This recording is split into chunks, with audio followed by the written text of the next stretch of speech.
नमस्कार, आप देख रहे हैं भारत लाइव। मैं हूं अभिषेक मिश्रा। बिहार में कई मंत्रियों को लेकर बिहार की राजनीति गर्म है। उनके और उनके परिवार वालों पर जो आरोप लगे हैं उसको लेकर बिहार की सियासत गर्म है। विपक्ष आक्रामक है। विधानसभा का सत्र भी चल रहा है जो 27 नवंबर तक चलना है।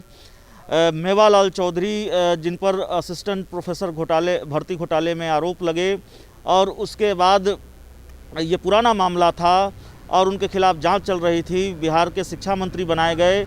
विपक्ष जब हमलावर हुआ, सरकार की फजीहत बढ़ी तो उनको इस्तीफा देना पड़ा। अब मेवालाल चौधरी की जगह अशोक चौधरी को बिहार का शिक्षा मंत्री बनाया गया है और उनकी पत्नी पर भी आरोप हैं। हम उनके घर के बाहर मौजूद हैं। हम उनसे बातचीत करने की कोशिश कर रहे थे, लेकिन हमें जानकारी दी गई है कि वो घर पर नहीं हैं। दरअसल अशोक चौधरी को लेकर विपक्ष पूरी तरह से हमलावर है और तेजस्वी यादव ने ट्वीट किया है और लिखा है कि एक भ्रष्ट शिक्षा मंत्री को हटवाया नहीं कि दूसरे ऐसे व्यक्ति को शिक्षा मंत्री बना दिया जिन पर सपरिवार करोड़ों के गबन की सीबीआई जांच चल रही है। ये अशोक चौधरी के लिए लिखा गया है। नीतीश जी की ऐसी क्या मजबूरी है जो शिक्षा व्यवस्था सुधारने की बजाय ऐसे कारनामे वाले को मंत्री बनाया जो किसी सदन के सदस्य नहीं है? क्या राज हैं जी? तो तेजस्वी यादव ये सवाल पूछ रहे हैं बिहार के मुख्यमंत्री से कि किसी सदन के सदस्य नहीं हैं अशोक चौधरी, फिर भी उनको मंत्री क्यों बनाया? उनके परिवार के एक सदस्य पर भ्रष्टाचार की जांच चल रही है, सीबीआई जांच चल रही है। हम अशोक चौधरी जी के घर के बाहर मौजूद हैं। बताया गया है, हम बात करने की कोशिश कर रहे हैं, बताया गया है कि वो घर पर मौजूद नहीं है। हालांकि अभी जेडीयू के मुख्य प्रवक्ता संजय सिंह अंदर पहुँचे हैं और बाकी नेता भी अंदर पहुँच रहे हैं। तो लगता नहीं है कि अशोक चौधरी घर पर नहीं हैं, क्योंकि जेडीयू के जो नेता हैं संजय सिंह जो मुख्य प्रवक्ता हैं और जो दूसरे नेता हैं वो मिलने के लिए पहुंच रहे हैं। हो सकता है अशोक चौधरी की गैर मौजूदगी में पहुंच रहे हैं। ये जानकारी मुझे नहीं है, माननी पड़ेगी ये बात अगर बताई गई है कि अशोक चौधरी जी घर पर नहीं हैं। हम उनसे बात करने की कोशिश कर रहे थे।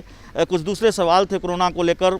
हम उनसे उन सवालों पर भी बात करने की कोशिश करने वाले थे, लेकिन शायद अशोक चौधरी जी बात नहीं करना चाहते, शायद उन सवालों के जवाब नहीं देना चाहते। और जाहिर है जिस तरीके से विपक्ष आक्रामक हैं, जिस तरीके के सवाल हैं, उन सवालों से सरकार तो असहज है, सरकार में शामिल लोग असहज हैं, जेडीयू के जो नेता और प्रवक्ता हैं वो असहज हैं और असहजता साफ तौर पर नज़र आ रही है।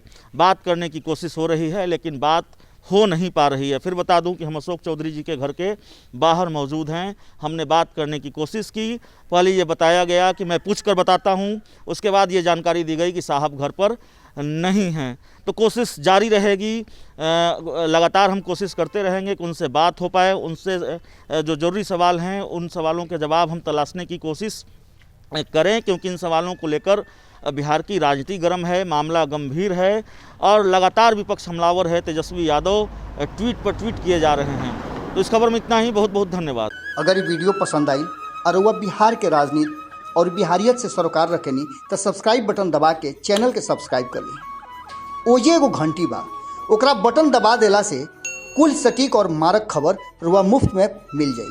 अगर रुआ पत्रकारिता के हमनी के नया प्रयोग में सहयोग कर चाहतानी तो ज्वाइन बटन दबा दी।